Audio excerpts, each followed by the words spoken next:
Hello, everybody. Welcome back to the Mana Cave. My name is Ed. My name's Travis. And today we are continuing on with the M19 Planeswalker Deck Showdowns, half of the Showdown, the Planeswalker Deck Showdown Challenge, or Planeswalker Deck Showdowns.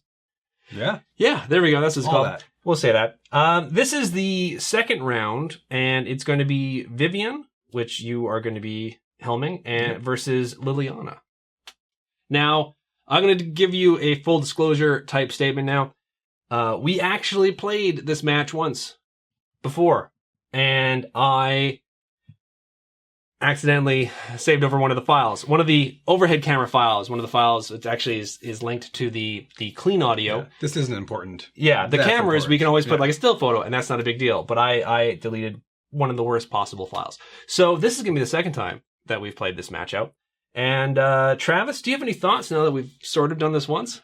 I thought I got lucky last time, so I don't think I'm going to be lucky twice. Because I really do like the Liliana deck. Yeah. For the removal, especially against a green deck, where a green deck is really want to get a big creature going on kind of thing. So I don't love my chances. I will say this: I have a lot more respect. I mean, I liked the Vivien deck before, but I have way more respect for that deck now than I did before that match that sadly no one will ever see. So that would have been her second win too, wouldn't it have been? Yeah, that would have been. I mean, she won quite handily against Johnny. Yeah, that was it. So I mean that's what I mean. Initially, I was like, oh, it might be close with the Johnny, but I really think Vivien's deck is definitely a deck you could probably build off of to create a much better deck, just like most of the Planeswalker decks. Yeah. But some of them, not naming any names, Tezzeret is they have a ways to go before you can improve them to something halfway decent. Liliana, I thought was just going to blow Vivien out of the water. Yeah, as did I. So we will see if that's the case. I did have to mulligan down to 6. Yeah, it wasn't a great 7, but I did keep it my 7. So okay. After this match, in the next episode of the Mana Cave, just so you know, we are going to be going back to the first half of the Planeswalker Deck Showdown and continuing on with one of those matchups, which we just sort of like left for a while we started playing some of the newer decks. And then soon the new Ravnica expansion is coming out. Guilds of Ravnica will be coming out. And there are 2. They're coming out with 2 Planeswalker decks from that first one. So that's actually going to make it a perfect sort of finish to the second half of the Planeswalker Deck Showdown for the second season. And, oh yeah, one final thing. There was a comment. I'm going to be posting it on the screen right now because I'm awful and I didn't write down who posted the comment, but they suggested, because the voting in the comment section as to who should be the wild card spot was very close between the first Ajani. Was it the first Ajani and first Chandra? First Chandra and first Ajani. I think those were the 2 that were neck and neck. I'll double check on that. But someone said, well, why don't you just have them play each other and see who earns the wild card spot? One of those suggestions where it's like, why didn't we think of that before? So that will be an upcoming episode of the Mana Cave as well, too. There will actually be a competition between those 2 highly voted decks to see which one is going to be the wild card spot that will face off against Tezzeret of the M19 decks. Okay, I think I covered everything. Yeah. Okay, so we are going to roll to see who goes first.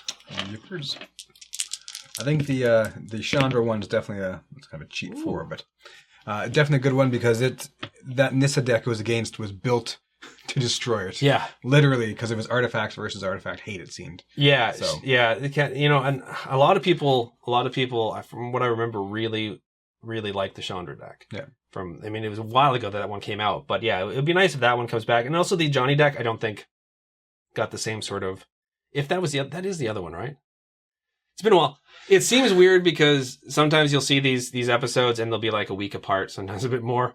But when it comes to actually recording them, there's actually sometimes like 3 up to 4 weeks between the time where we can actually sit down and record them. So I'm having a little memory issues. But there'll have been a graphic showing the 2 that were, going to be in the wild card spot. So you don't even have to listen to me at this point. Just mute me.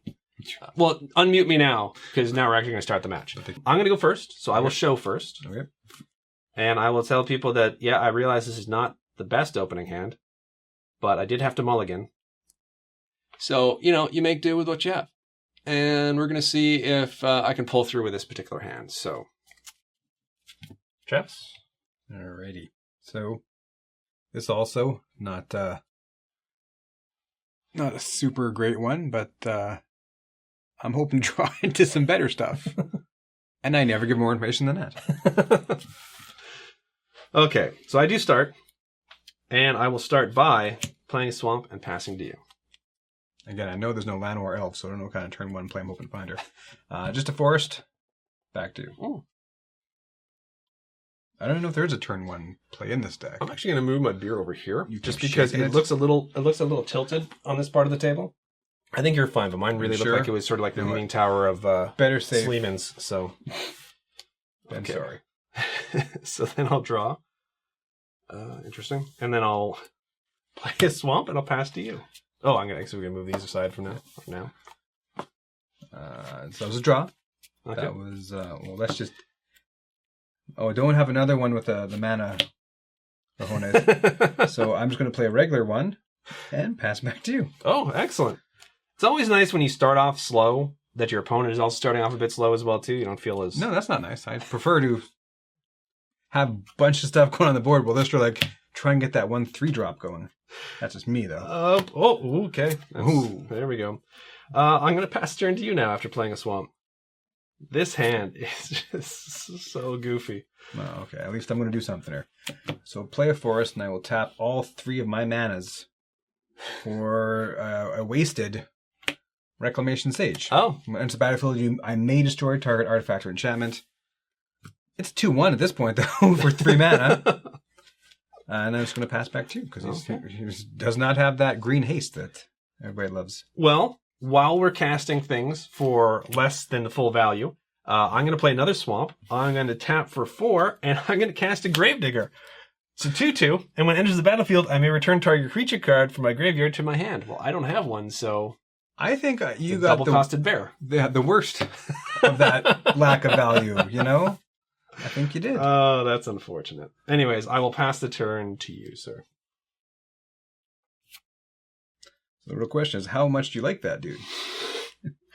Is he about to be rabidly bitten? I don't know. No, he's not. He's not about to be that. Oh, okay. But I am about to go to combat. Okay. Yep. You go to combat, sir. I'm swinging away. Okay. I will take 2. Okay. Down to 18, unless you have... No. Okay. But second main phase, I'll tap out for the Bristling Boar. He's a 4/3 boar. He can't be blocked by more than one creature, and I think he might have killed Robert Baratheon.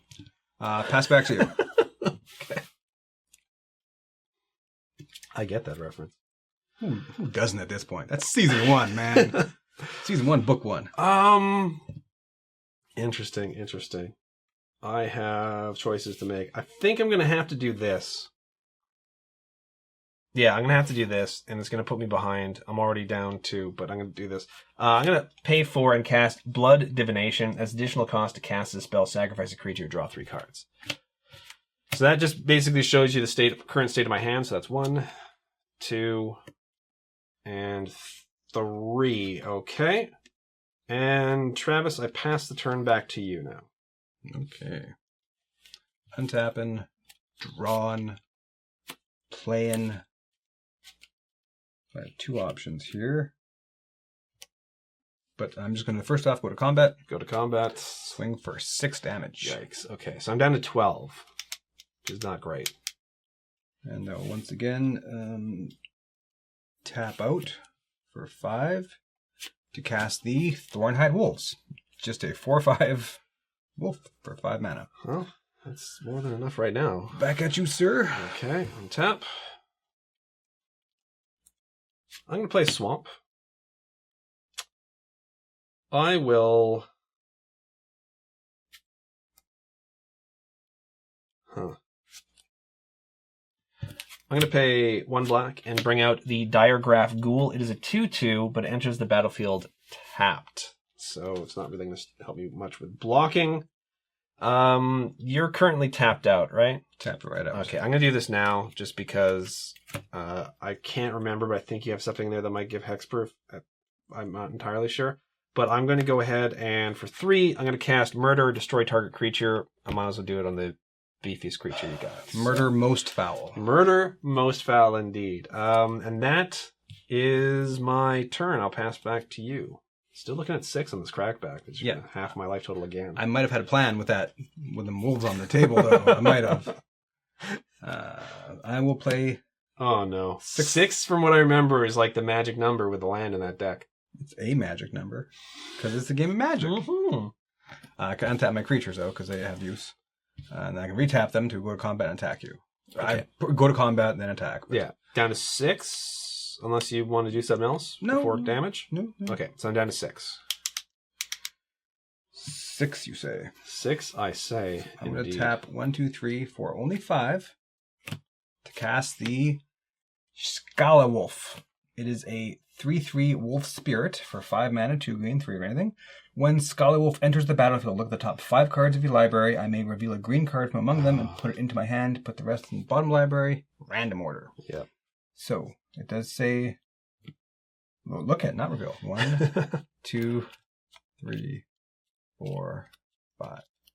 Now I can't pick a forest, unfortunately, because they're not a green card. Oh, that's right, because this is not... It's not... Sorry, can I see it for a second? Yeah. As I grab it without even asking.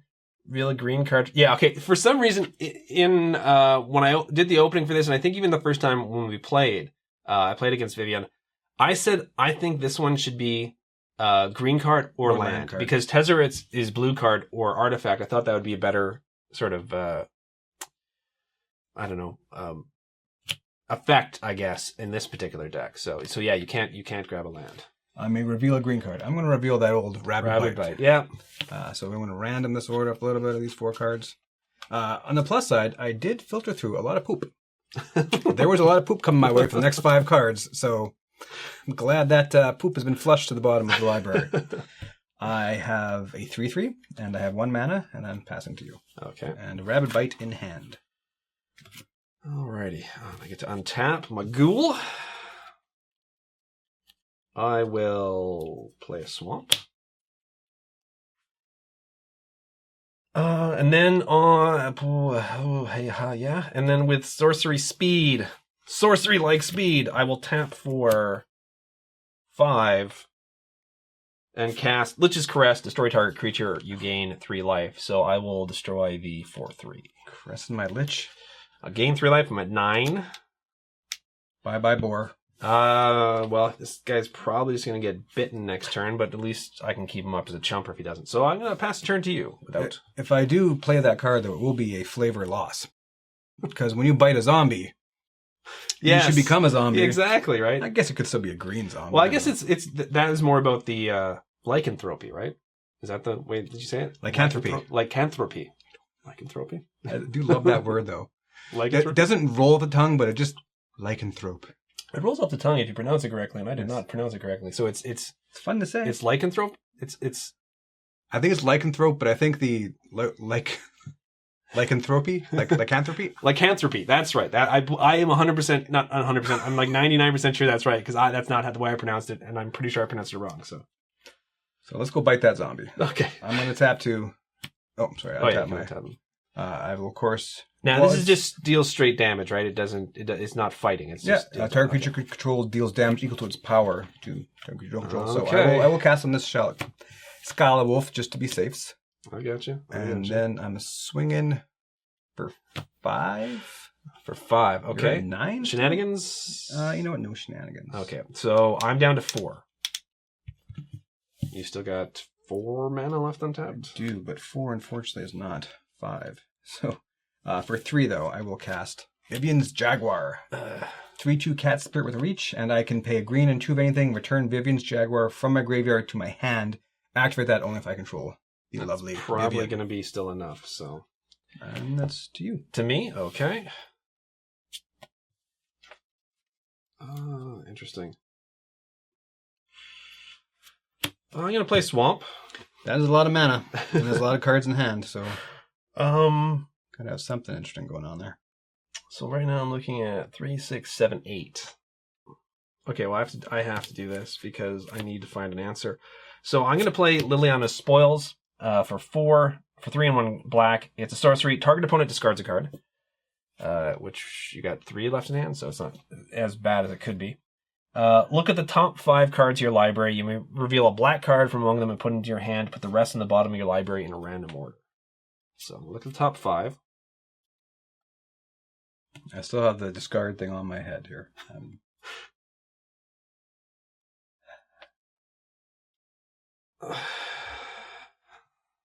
I will discard the Palaka Worm.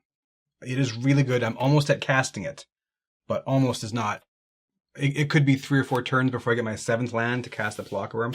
It is a 7/7 with trample that I gain 7 life and draw a card. Yeah. It is You draw the card when it dies, right? Yeah. Okay. I'm going to reveal... If it doesn't die, you have a 7/7 with trample, so boo-hoo, you know. I'm going to reveal the Skymarch Bloodletter. It is a 2/2 vampire soldier with flying, and when it enters the battlefield, target opponent loses 1 life and you gain 1 life. So that is going to go into my hand. And then I'm going to put these... It's in random order, yeah. It's in random order. I will put them in the bottom of my library. Random it. This goes in the graveyard. And let me just do some quick math here because I think I know what's going to have to happen next. I'm at 4. If I played the Skymarch Bloodletter, I'd be up to 5. Even if I were able to block the most powerful creature there, I'm still taking 5. My alternative, which I'll show just so that people know why I'm about to do what I'm going to do, is to play Sovereign's Bite. Target player loses 3 life, and I gain 3 life. That's going to put me to 7. Drop to 17. But that was more just so, so at the very least you'd have some damage on you. But that still puts me at 7. You've still got 6, 7, 8 on the board. Leave me 1 left. I don't have anything I cast for 1, so we will move on to the next game. Titanic Growth. So Titanic, I didn't know what to pitch, obviously, but like this could win me next, even if you play like 2 blockers. Yeah. That could win next. That would take another turn for it to really show. So I'm like, I gotta keep Titanic Growth. Because if one guy went unblocked or something like that, yeah, it would be the difference. And then the wolf is just card filtering. Now this is a couple things. One, I'm sure it was one of the videos that's already been released, not the one where we sort of lost due to my pulling a stupid. But I have mentioned, I think, in the past that we are going to allow conceding in cases like this. But we will always do this. We will basically, if we concede to move on to the next one, I'll show so you guys don't think it's just giving up out of frustration. But the other thing is, now that we've, like I said, we've played this match once before, I don't necessarily know if the Vivien, if the Vivien won the match that got lost in the mail. Yeah, but it didn't win off of fluke.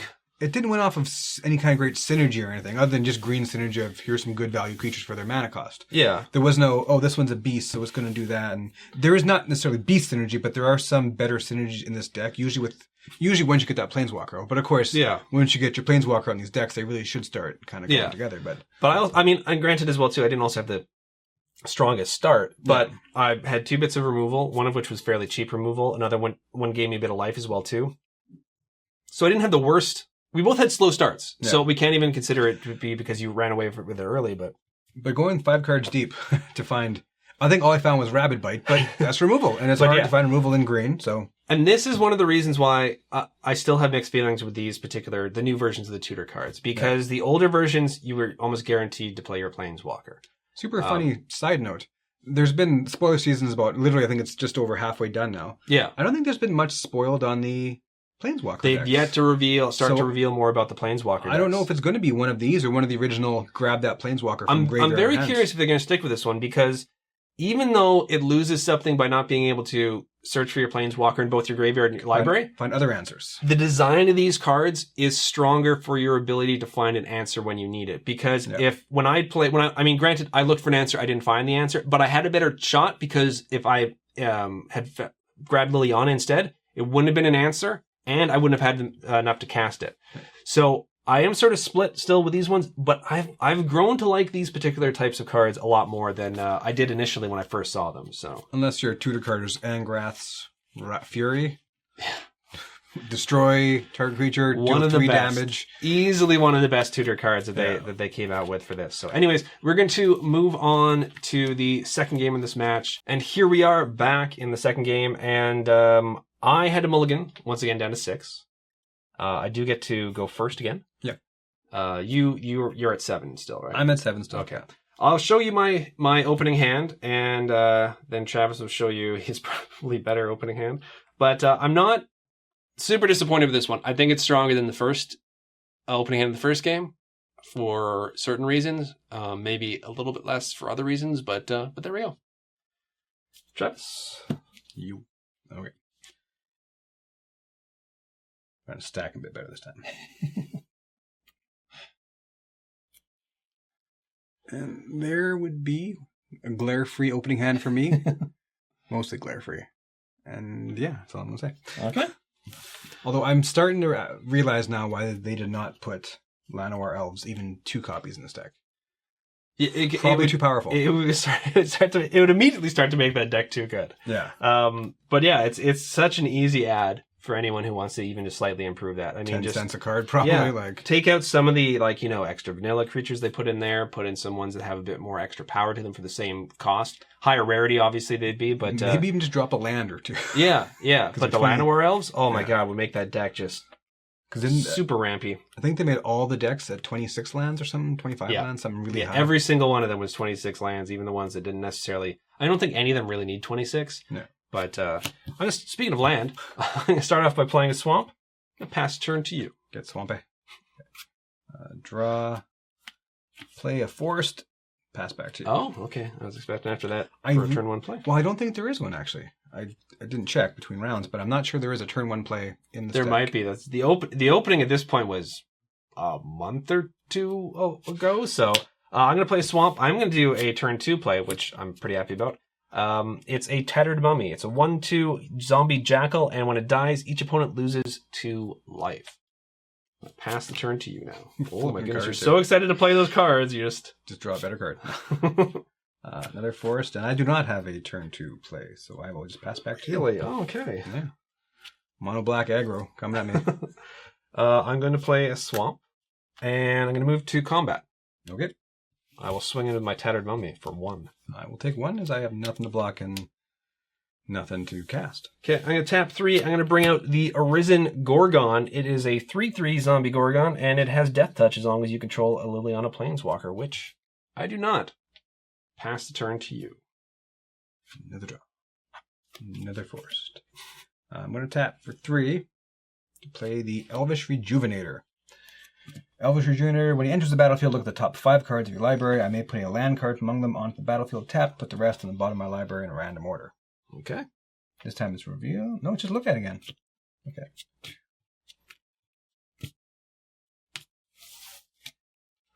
So there is a land card. I'm just curious what else there was there.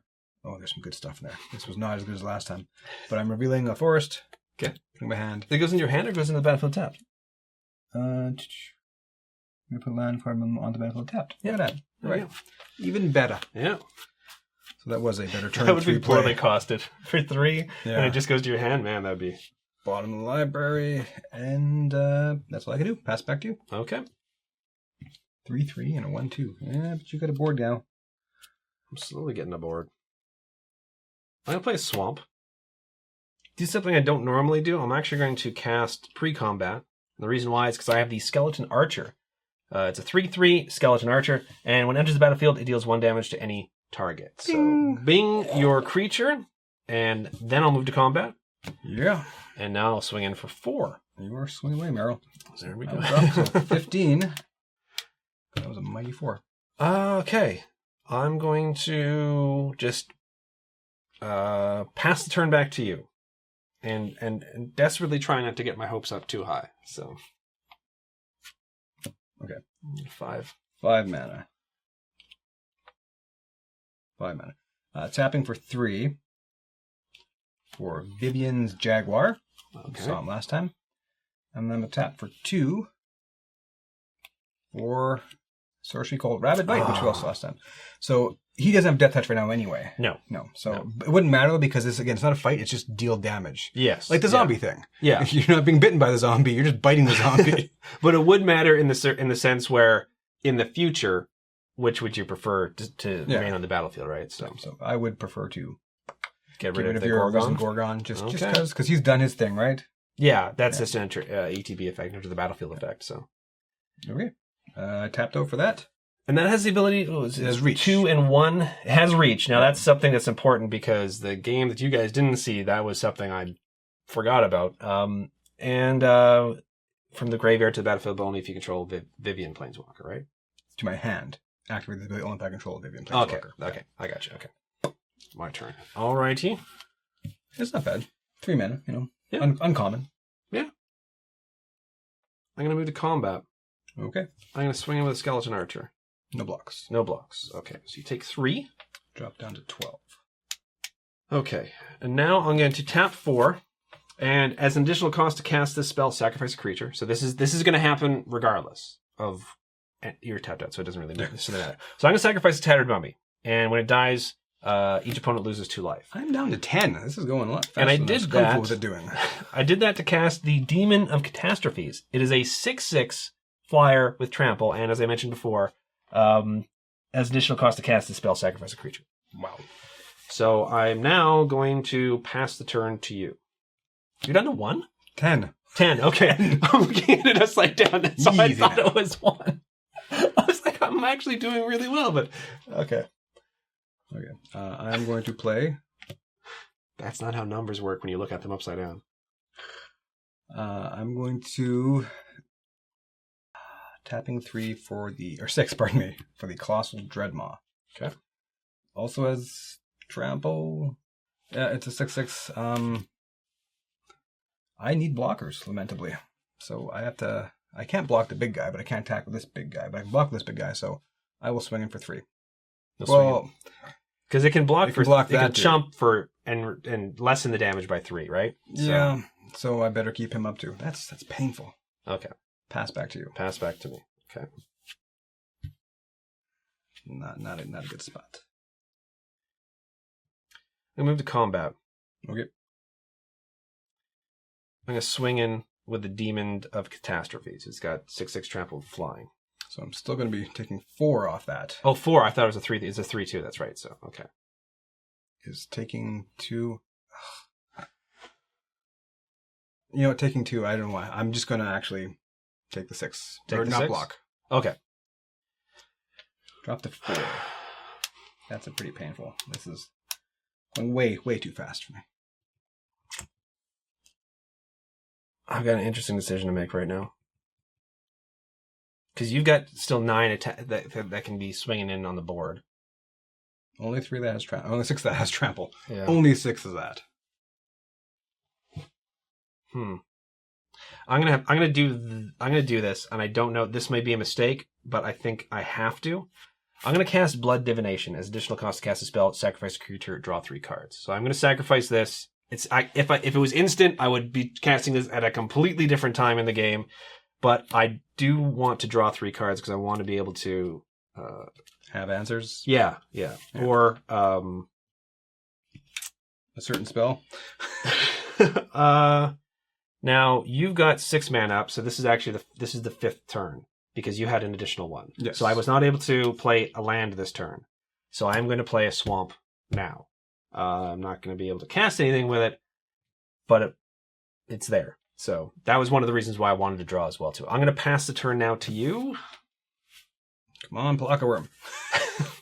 Rabid Bite. Another Rabid Bite. No, I need 7 life, man. Okay. So don't get me wrong, Ed. Rabid Bite? Another Rabid Bite. Yeah. It'd be really nice right about now. Mm-hmm. So I will cast the Rabid Bite on Colossal Dreadmaw. Onto this. Okay. I figured that was coming, so...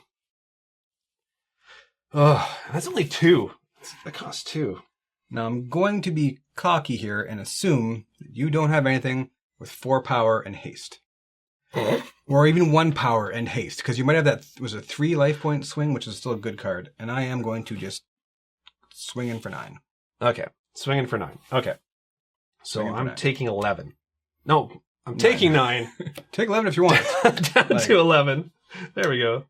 I mean, I only have 9 to offer you, but if you want to take 11, let's see, and that leaves me 5. So I pass back to you. Pass back to me. Okay.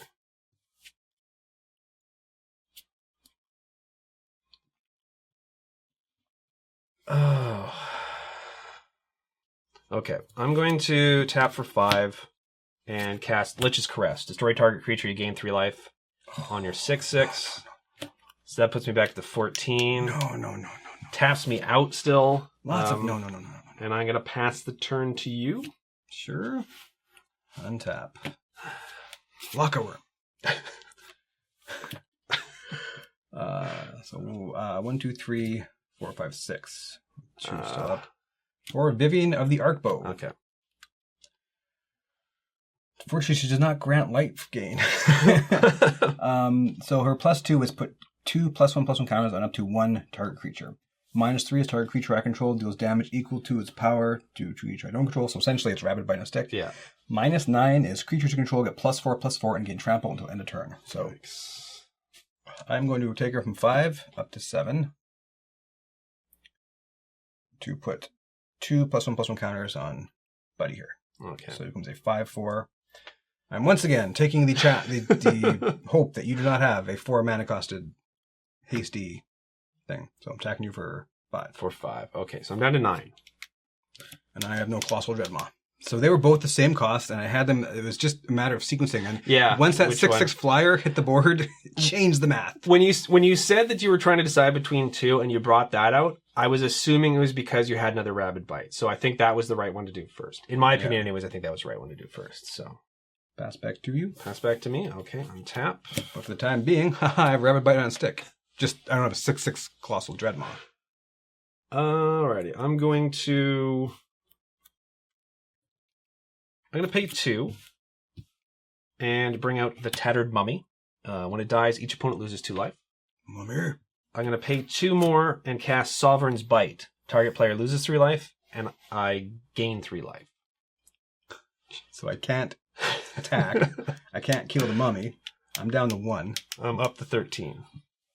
And now I will pass the turn to you. I don't even know what I could do here. Well, you're something. Actually, you're kind of awesome. Oh no, that's the last thing I want to hear. No, for reasons you'll see. 2 mana for the Druid of the Cowl. So you can block your mummy without killing your mummy. Oh, that's right. Okay, I got Not that that's a huge thing, but while I buy time, I can +2 her again, up to 9. To put 2 more counters on him, not on him. Okay. It's an interesting strategy as well, too, yeah. So I can get that thing flying. Yeah. Because right now you're in the position of either taking 1 damage from an attack or losing 2, but this blocks for days without, Or you could just keep after Vivien or something like that, and I can't block it. Yeah, yeah. Of course, I can't have the option of not blocking you either. Yeah. So I literally, if you would attack next turn, I would die. But now... Not anymore. Unless you have removal for my Druid of the Cowl. Which is possible with this deck. So. Quite probable, one might even say. Yeah. I'm going to pass back to you, because there's nothing I can do. Okay. Tap, draw. Come on, Green Exile. I'm going to play Swamp. I'm going to pay 4 to bring out Gravedigger. When enters the battlefield, return target creature card from the graveyard to my hand. I'm going to bring back Demon of Catastrophes from the graveyard to my hand. I'm going to pay 2 more and bring out Walking Corpse, which is just simply a 2/2. It's a zombie bear, essentially. Pass the turn to you. Full disclosure, when I drew Elvish Rejuvenator, I put my Dreadmaw, or my Clockworm on the bottom. Oh! So it's a long ways away. I think that might be one of the few life gain, if only bits of life gain you have in that deck. Yeah. So I played a forest. I'm going to tap for 3 for the Elvish Rejuvenator. Okay. Top 5 cards. 2, 3, 4, 5. And I really don't think that there's more than 1 Clockworm in this deck. Oh, he's just for land, though, isn't he? The Rejuvenator? Oh. You're right. Yeah, he's the ramp guy. Oh, yeah. Not the other dude. So there's a... Okay, so it comes in tapped. But I can look at what I don't have in my hand. And I can push that Clockworm maybe a little bit higher up. Well, no matter what, 4 higher up. Up to 7 higher up, which is still not going to matter. So I can at least start picking off some of you guys who aren't going to kill me. I can -3 her to 6. And have him deal his damage to... I don't think it really matters, but we'll say Gravedigger. Gravedigger? Okay, so Gravedigger goes to the grave. Isn't it ironic? And I pass back to you. Okay. Untap, draw. What a stalemate. I'm going to tap for 4, cast Demon and Catastrophes, additional cost to cast, sacrifice a creature.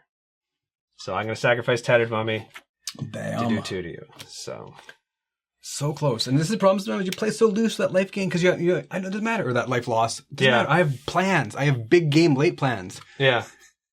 But a little life loss versus combat damage makes all the difference. It's close. This is one of those games that we have where it's closer than the life totals show it to be. So far down. Because the amount of damage Travis can push through typically in a turn is so much higher that me being at 13 isn't that safe of a spot. Especially considering of that 13, I gained 3 life or something at one point. So it was close. Within grasp. However, it is best 2 out of 3. Yep. So we do have another game in this match, and we're going to get to that one right now. And here we are, back again. One more time. Game 3. Big game. 2 out of 3. In the match, which if I win, I will have essentially stolen from you. Yes. So, Travis, I get to go first. You get to go first this time. So, now, neither of us mulligan, right? No. Okay. Which is unfortunate because you were always like, "Oh no, this is bad," and you seem to love your hand this time. So that is not a good sign for me. Love's a strong word. But there's my hand. It's decent. I obviously, yeah. Nothing to say. I don't love this hand.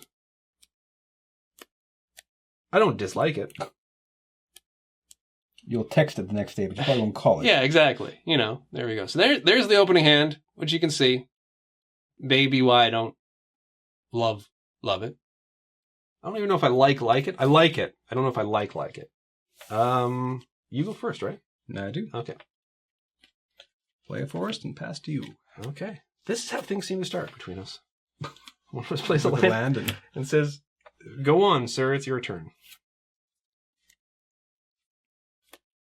With 2 lands. Oh, turn 2 play? You had one last time. Druid of the Cowl. One of the best turn 2 plays you can get for that deck. Yeah. It's a 1/3 that taps for green. Pass back to you, sir. Okay, here we go. I will play a swamp and turn them sideways to cast the MVP of the last game. That mummy. Tattered Mummy. Pass the turn to you, sir. Legit tattered. Legit. Play a forest. Tapping for 3 +1 for another, not with MVP, but it's a boar. It's bristling. It's something. It's a 4/3 for 4. We got it out in turn 3. It is something. Does not have haste. I will pass back to you. Okay. Tap. I will play a swamp. I'm going to tap for 3. Kill my boar. No, sadly. I'm going to cast Sky March Bloodletter. It is a 2/2 vampire soldier. It's got flying, and when it enters the battlefield, target opponent loses 1 life. I gain 1 life. I don't think I played that last game, but drop to 19. And I'm put myself down to 19. I'm at 21. There we go. I'm not going to just throw away the Tattered Mummy quite yet. I'm going to pass the turn to you. Now, the board can only be blocked by 1 creature. Yeah. Okay. Can't be blocking more than 1 creature, I guess. Another. So someone in the comment section, I think, was even asking about if you gave that menace, it would essentially become unblockable. So I will go to combat. You go to combat, sir. I will swing away.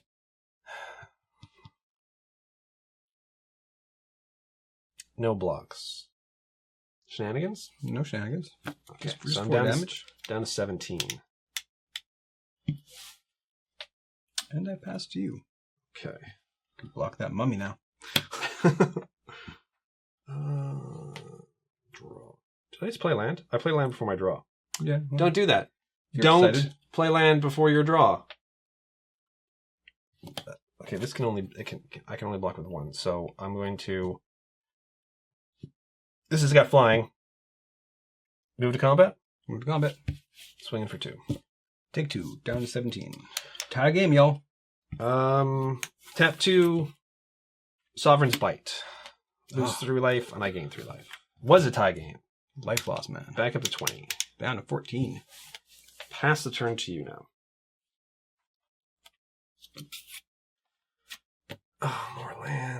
So technically you got six available mana to you. Yeah.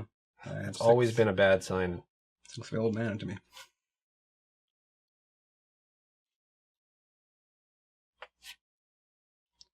Go to combat. Go to combats. Attacking. Put in front. 4 damage.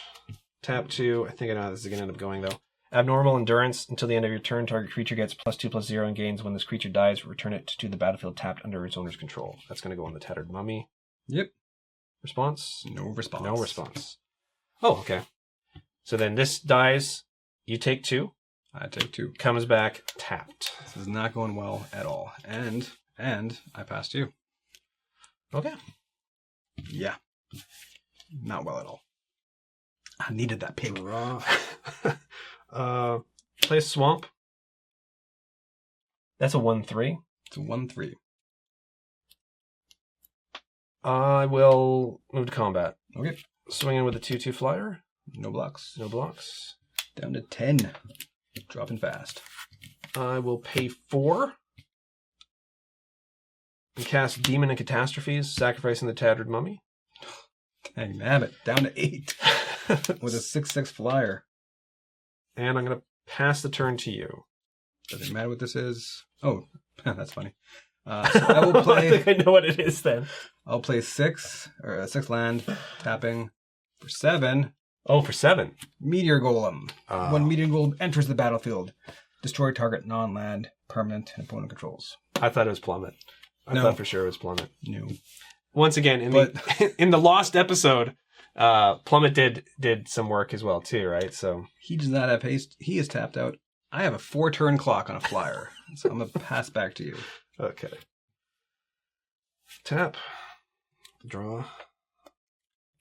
Play Swamp. Tap my creature as well too. Move to combat. Yep. Swinging for 2. Drop to 6. Pay 3. Another Skymarch Bloodletter.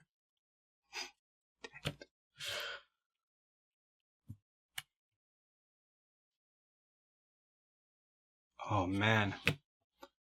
Oh man.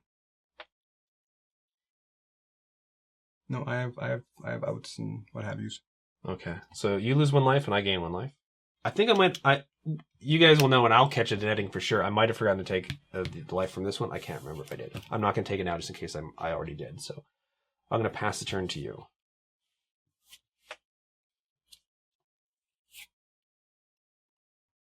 Really?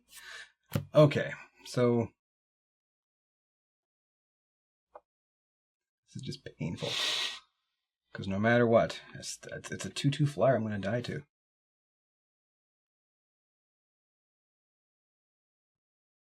Can't do that. Can't do both of those. Can't block. Can't plummet it. What I can do is a Meteor Golem moment. Oh. Yeah, but it doesn't matter because it's still... if it was just that one, I'm like, hey man, this is going to happen. I can turn this around. It'll be slow, but... I imagine you're taking out the unblocked one? Or the untapped one? Yeah. Okay. And then I will swing for 4, because there's no point in not swinging for 4. So I'm down to 17. Right? 21. 17. I don't know why all of a sudden my brain sees up there. And I pass to you. Pass to me. Oh, yeah.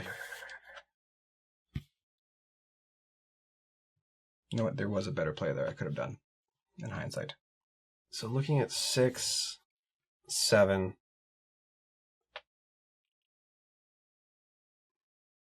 Seven plus potentially 8 is still 15.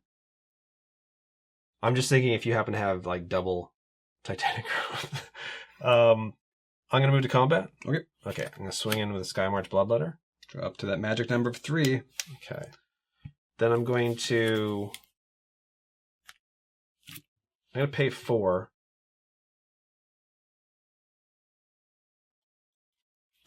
Bring out Gravedigger.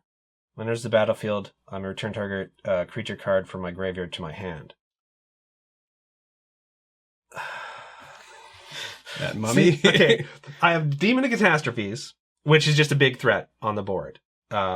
I have Skymarch Bloodletter, which will automatically do a 1-point swing again with a 2/2 on the board, putting you down to 2. So next turn I lose essentially. Yeah. Or I have Tattered Mummy, which creates the same sort of thing. Now, this is probably going to seem strange.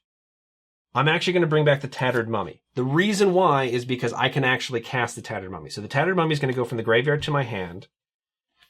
I know this may be a mistake. This may be the something that cost me the game. And I'm going to play the tap 2 and then play the Tattered Mummy. So the Tattered Mummy is now out there, even as an additional blocker. So basically, no matter what happens, if I can't take care of that. Yes, yeah. So I put you in a situation where you have to do something about the flyer. So I'm now going to pass the turn to you. I've also now got a couple of chumps for stuffs. For stuff, yeah. If it isn't a plummet, it's something. 1, 2, 3, 4, 5, 6. Vivien of the Arkbow. Okay. Arkbow! So I'm going to immediately -3 her to drop that to a 2. To have target creature I control deal damage to a creature I don't control. So Meter Golem on the flyer. Yippers. Now, however, that cost a lot.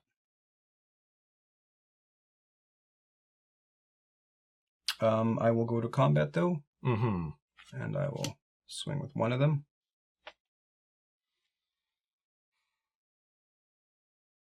You know you want to throw the mummy there. You know you want it so bad.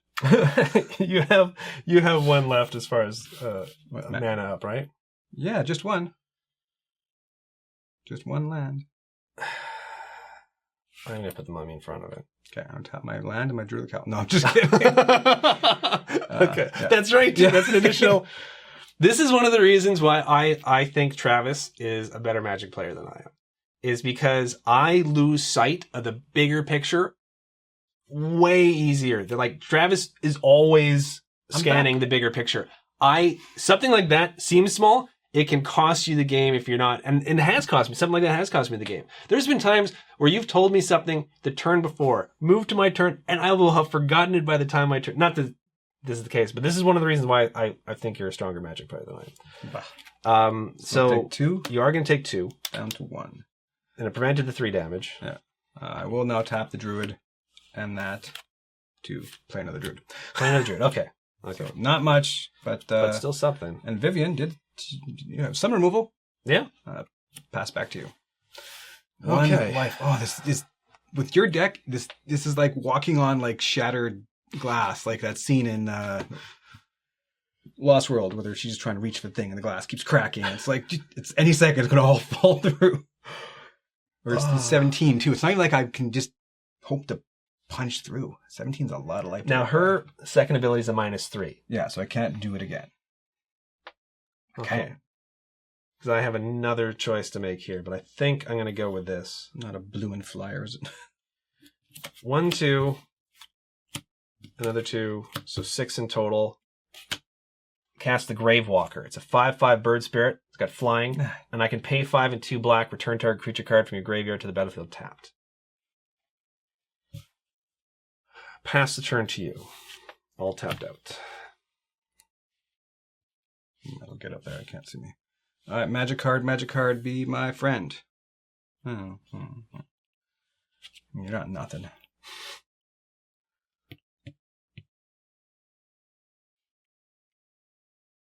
Okay, so what I'm gonna do is just waste stuff. Yes, I'm gonna waste stuff. I'm gonna +2 her up to 4. To put 2 +1/+1 counters on Johnny Meteor Golem, making him a 5/5. Mm-hmm. Tap for 5/5 to declare a little dominance here. Target creature gets +3/+3 end of turn. All creatures able to block it this turn do so. So he becomes a 8/8. Okay. All creatures have to block good him. play. Okay, I'm then going to swing with the team. Okay. So they both have to block, which is still only representing 10 power and 10 toughness in front of what is now an How is it 10? 8. It's an 8. Because it was +3/+3, right? Yeah. Oh, sorry. 7 power, 7 toughness. My math. I'm looking. My math failed me. The stupid thing is, I was getting 10 because I was looking at your life total. But once again, I'm reading your life total upside down. It's 1. Okay. So I'm taking 5 damage, and Yeah. I lose both my creatures. But your medium golem sticks around. Yeah. Okay, so I'm down to 12. I might be in some trouble here, Travis. I'll stack my golems. I'll stack my druids, and I'll tap 2 for the Your Sign champion. He's a 2/2 human berserker. She's a 2/2 human berserker. I can pump mana into her, 6 mana in total, and Your Sign champion gets +2/+3 and becomes a bear berserker until end of turn. Activate this ability only once each turn. But still, strictly better bear. Yeah. All tapped out. Okay. Cards out of my hands. 1 life left. Untap. You have something in your hand. Draw. Not lose 1 So life. 5, 6, 7, 8, 9, 10, 11, 12, and you can make 13, 14. Okay, I'm going to play a swamp, and I'm going to show you guys my decision last time. Because keep in mind, I had the Gravedigger on the board, and I had 1 less mana, but I had these 2 cards in hand. I chose the Gravewalker. Now, I'm going to torture myself here. I'm going to end up conceding, because you are going to win. The other card I had in my hand was Blood Divination. So I could have, instead of choosing to play the Gravewalker, I could have sacrificed the Gravedigger and drawn 3 cards. Now, we already know what the next card was going to be. Yeah. It's going to be the Swamp. And this would have also put me down to 4 mana. So, 2 more cards. Murder would have done nothing. 3. I only had 2 left. Remember? I only had 2 left. Yes. The mana. Vampire Sovereign. When it enters the battlefield, target opponent loses 3 life and you gain 3 life. But you wouldn't be able to cast it on that. I wouldn't have been able to cast it. I would only had 1 blocker up. I can +2 her to kill any block, or I can -3 her, or +2 her too. So Yeah. I could have made even more power, or 3, killed a blocker. 4, 5, 6, 7, 8. Oh no, I might have. I think I would have survived last turn or last round, but But the double pump or kill pump.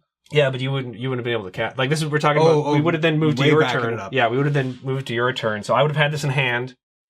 We would have moved to your turn. I would have only had 1 blocker up, even if you did dominance and plus it. So, See, though, if I didn't top deck Vivien when I did, you would have won.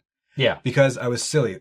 I could have cast this on the artifact creature first before the second one, which would have killed the tapped one. You had that in hand for a while. Yeah, I was. Remember when I was doing nothing for turn 4 and 5? I'm like, I'll just use this. Okay. And then I'll do something. But if I'd done it on him, your unblocked or your untapped one would have had to block. And then the next turn I could have played the second golem and killed the first one. And I thought of that after. I'm like, no, wait, there was a sequence that it could have done that. So I'm like, oh man, that's going to cost me the game. But then I lucked into top deck in the Vivien. And the reason why I decided to go with the bird instead of just drawing into the unknown sort of thing, even though there were a few answers in there, is because with Vivien, she was at 2 at that time. Her Rabid Bite and a Stick requires -3, so you wouldn't have been able to do that. And then I thought, okay, even if you have Rabid Bite in hand, you'd still need to get one of your creatures up to at least 5, which in a roundabout way is sort of what you did. You were able to pump one of your creatures and turn it into impromptu removal anyways, right? So that's what I was afraid of, but it definitely did not work in my favor. So I do actually feel pretty good about this, even though I lost, because... It went to 3? It was so close. Yeah, it went to 3, and as well, too, because of the one that you guys won't get to see, Travis did win. I honestly feel bad. Well, I thought for sure it was going to happen. So. I think that was the one where this card was the champion. Yeah, because and that's what I'm talking about with Travis being, in my mind, being a better Magic player, because he keeps focused. He keeps focused more than I do. Travis played this. I commented the turn before he hit 6. Oh, you don't have 6 mana, you can't use that ability yet, which is the pump ability. Yeah. His very next turn, he played the 6th land he needed. And I went ahead and I blocked into it. And then you looked at me, I remember this. He looks at me for half a second, he's like, and then I just pump it for, was it 3? Pump it for 3? Yeah, +3, yeah. And the face palm, it was just sort of like, oh my goodness. So I'm happy you actually won this one.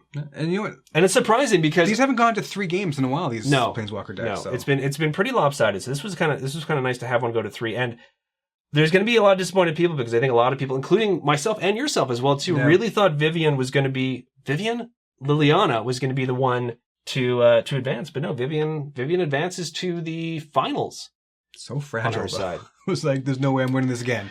Because there's like, I think 10 cards in your deck Gorgon. that can do 1 damage. Yeah, there's quite a few. There's the Sovereign, which can do 3. And yeah, Golem wouldn't have really done anything. But yeah, I do have quite a bit in here which can. Oh, even if I drew Liliana, who's on the very bottom of my deck, target player loses 2 life. Yeah. So yeah, it was as close as it could be. It really came down to a favorable draw or not. And no plummet this time. And no plummet, which was weird because in the other 2 matches with Vivien, the one that was shown, the one that wasn't shown, the one against Johnny, which was shown, and the other one of this matchup, which wasn't, plummet was an all-star. Yeah. For considering it was one of the cards that I roasted that deck for having 2 copies of. It definitely did work for it. So there you go. So Vivien's going to advance. The next matchup on the Mana Cave is going to be between Chandra from Dominaria and the the sort of not quite Planeswalker of the winner from the Global Series, which was Mew something. Mew Ling? It'll be up on the graphic.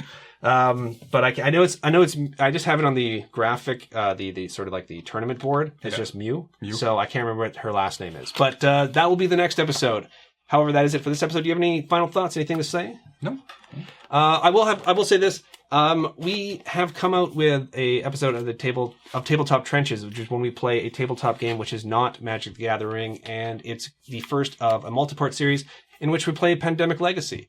So if that's something you want to check out, I'm actually going to put a link to that video at the very end of this video. So normally I link like a Magic video to a Magic video, but I'm pretty excited about the Pandemic Legacy. It was a lot of fun, and we are going to continue on with that series. So I'll put that at the end of the video, and then maybe you guys want to check out something like that too. So, okay, folks, have a good one, and we will see you in the next episode of The Mana Cave.